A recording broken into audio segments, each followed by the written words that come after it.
Ladies and gentlemen, did you know that there are more possible positions that can appear on a chessboard than there are atoms in the universe?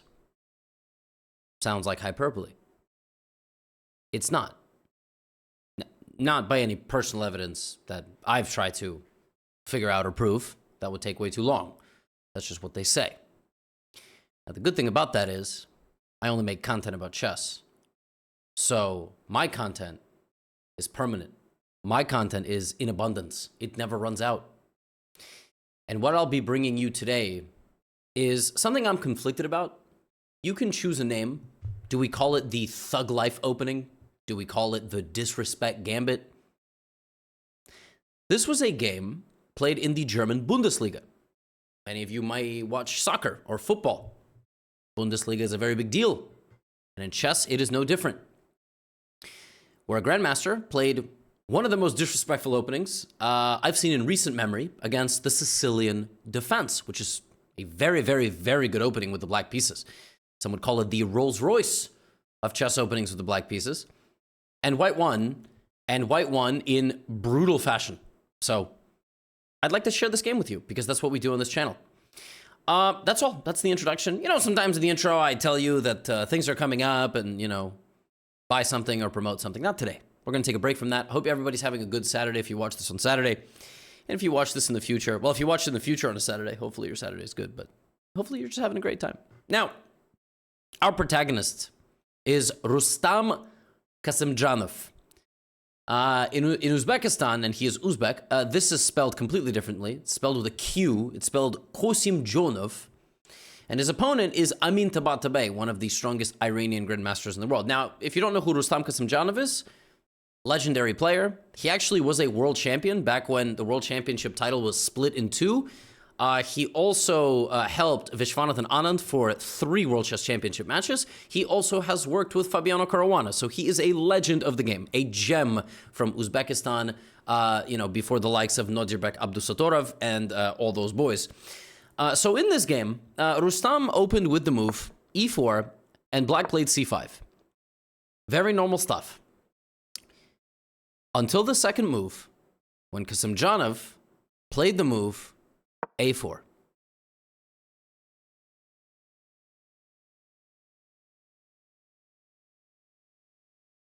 And quite fittingly, the opponent, bewildered by this, spent 4 minutes and played e6.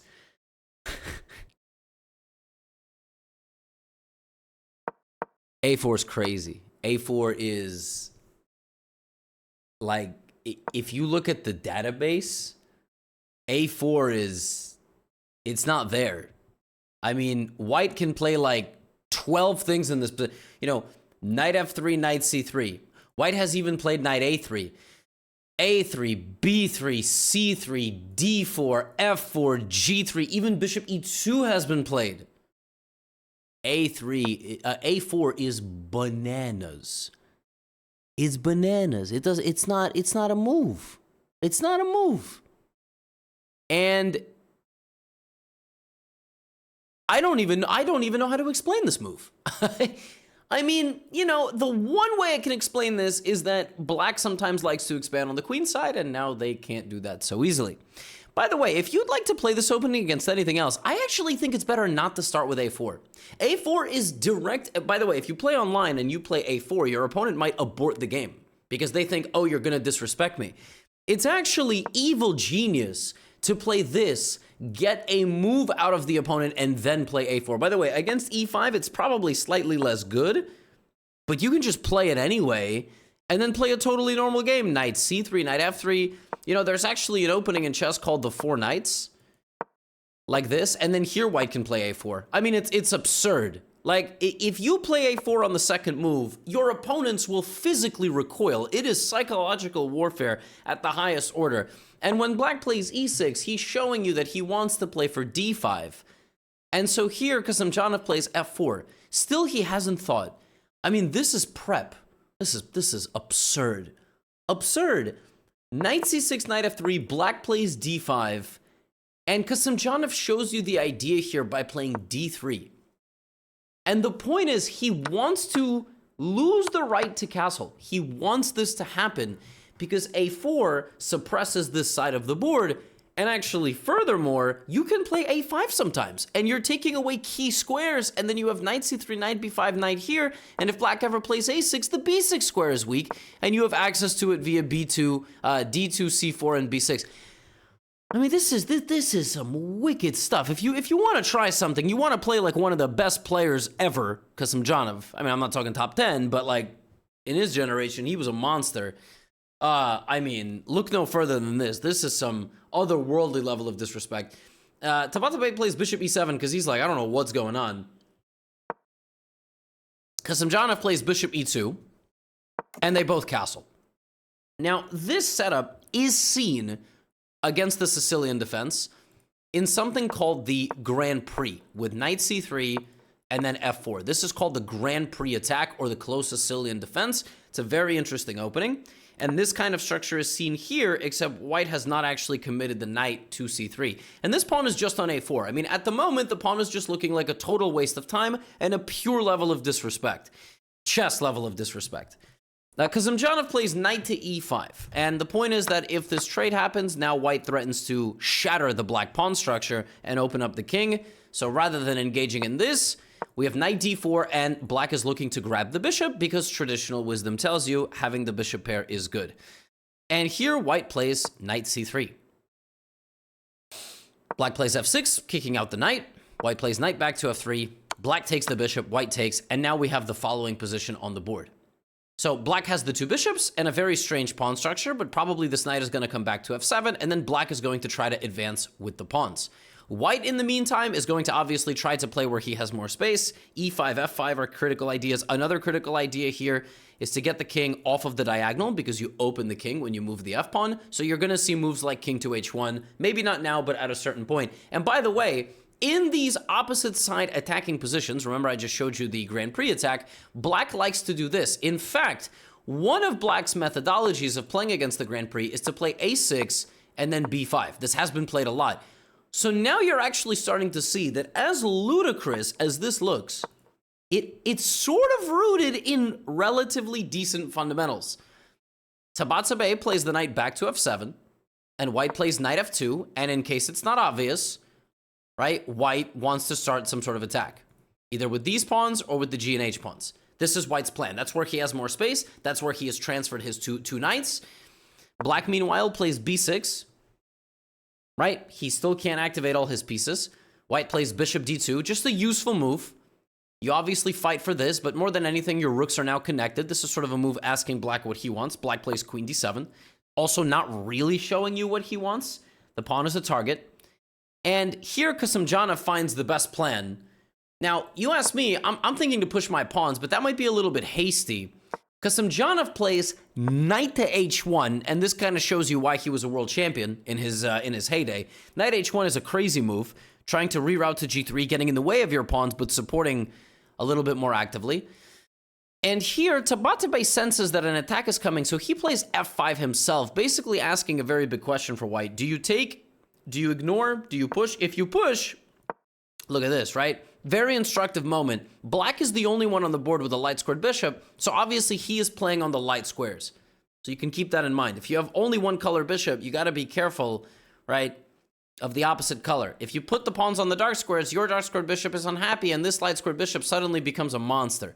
So after f5, Kasimdzhanov does not do that. He puts some defense here and pressure on the pawn on f5. Black plays g6, and now, the disrespect, the thug gambit, the thug life gambit pays off, and dude plays a5. I mean, suddenly, everything that Kasimdzhanov does makes sense. It's like in the beginning of a cook, you know, he was in the kitchen, he had all these ingredients, he just made some obscure, you know, blueberry sour sauce, and you were like, nobody's gonna eat that, Rustam, and he was like, I didn't ask you, and then you wake up from this dream where Rustam Kasimdzhanov is cooking you something in the kitchen with a sour blueberry sauce. I don't know what you drank before bed. But, you know, and now he's like, no, just wait and see. Just wait and see. This sauce is gonna make everything come together. b5. And obviously, you know, like I said, black wants to start something over here. And Rustam plays b4. He wants his own attack, but first he strikes at the heart of the black position. And a very important question. Can you take this pawn? And the answer is I don't think so, because white is just going to win the pawn back, and then black doesn't have an attack. It's kind of crazy. If you play queen d6, I play rook b1, and bishop takes b4. The pawn's not going anywhere. So b4, rook e8, black trying to keep the tension. And let it be known that in this position, the top move of the computer is a6, taking away bishop b7. I can see this move not being played because the pawn looks very weak. But, yeah, that's just absolutely bananas. And I'm going to start playing a4 against people. I really am. All right? You have my word. I'm going to try to win with this Disrespect Gambit. So king h1 is played instead. I told you a long time ago this move is going to happen to get off of this diagonal. Black plays a6. We have takes, takes. And now Rustam, again, poking at the black position, trying to put his bishop on the dark square diagonal. White is better on the dark squares. He has 3 pieces that can play on the dark squares. By 3 pieces, I mean these. Black only has 2 pieces that can play on the dark squares in terms of the minor pieces, right? So c3. Takes, takes. Now, actually here, it's 29-10. Like, black is actually doing very well, but the position is quite tense. And we're about to get into a stage of the game. I told you the ending of this game is really what makes it quite special. It's an absolutely crazy, crazy conclusion. And part of me just can't help but feel it has to do a little bit with the opening that white played in such a provocative manner. Okay, bishop to b7. Putting pressure here. White's got a lot of possibilities. White can go d4 attacking, but if you rush like this, again, you're blocking your bishop. So, again, white plays just rook b1. He could have played rook d1 as well. Black plays rook c8, bringing the rook from the a file, where it's terrible, to the c file, where it's slightly less terrible. White plays bishop a1.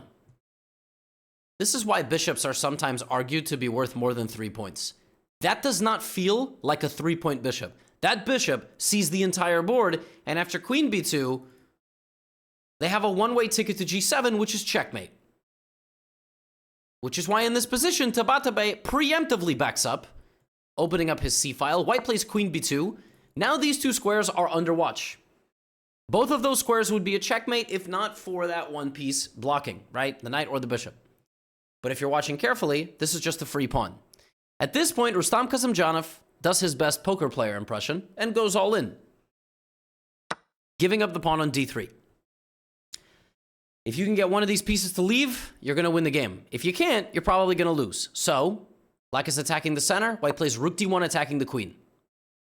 The queen can go to a3. It can also go to c2. The problem if the queen goes to c2 is that after queen f6, it's not really clear what the next move is.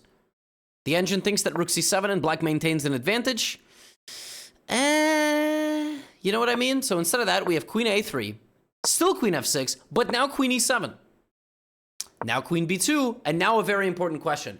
Does Amin Tabatabai have it in himself to repeat with queen a3, queen f6, queen e7, queen b2? And you may ask, why is black making a draw by threefold repetition? In case you don't know, you might be a new viewer.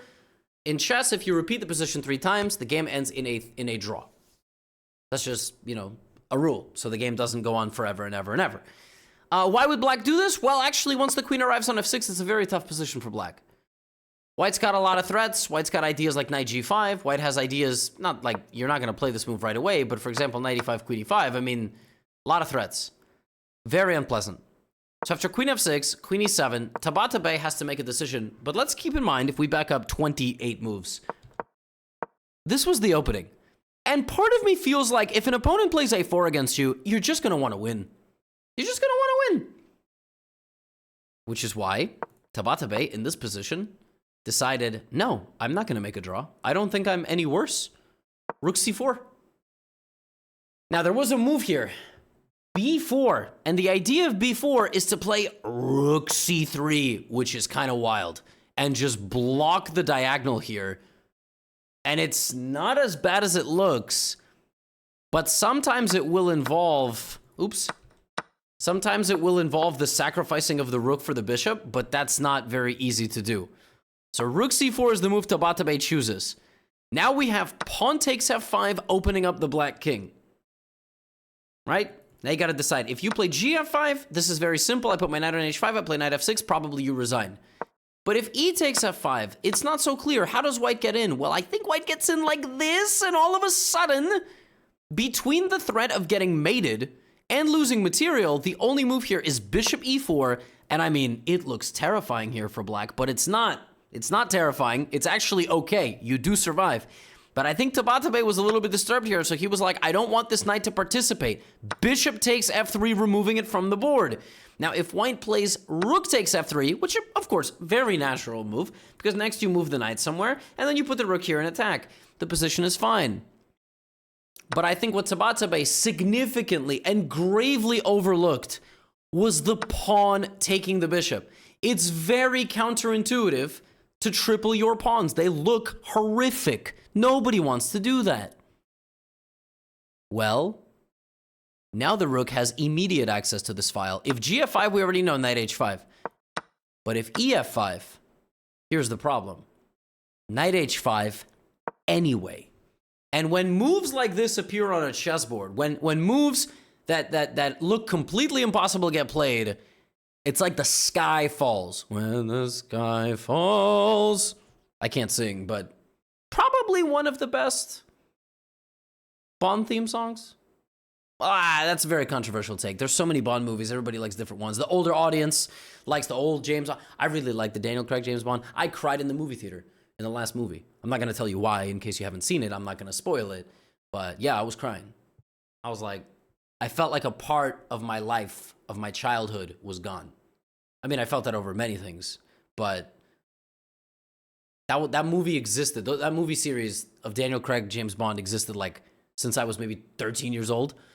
So that was big. That was a, you know, and I actually really liked the Billie Eilish one too. Not that you asked. Anyway, let's finish the conclusion of the game. White is threatening knight f6. It's not possible to stop unless you back up to c6, and I have bad news for you. That doesn't actually stop knight f6. Now, what Tabatabai has to do here is pause, swallow his pride, trade into the endgame, and try to defend with a knight versus a rook by playing something like knight d6 and hoping for this pawn. But again, I can't help but feel that getting hit with the a4 move on the second move of the game contributes to slightly bad decision-making. And my man Rustam Kasimdzhanov shows himself here as a seasoned veteran of the Gotham Chess YouTube channel and proceeds to blunder his queen, thinking that it was checkmate and resigning the game. No, that's not what happened. Instead of that, he played rook to g1, and this is just simply bad news. Because after takes, it's checkmate. The bishop goes to h6, setting up a getaway square for f8. White plays rook e1, simultaneously threatening the trade of the rook for the endgame, but also the fact that the back rank is so weak. Queen goes back to c8. The bishop crawls forward. And, you know, this is a really, really nasty moment here.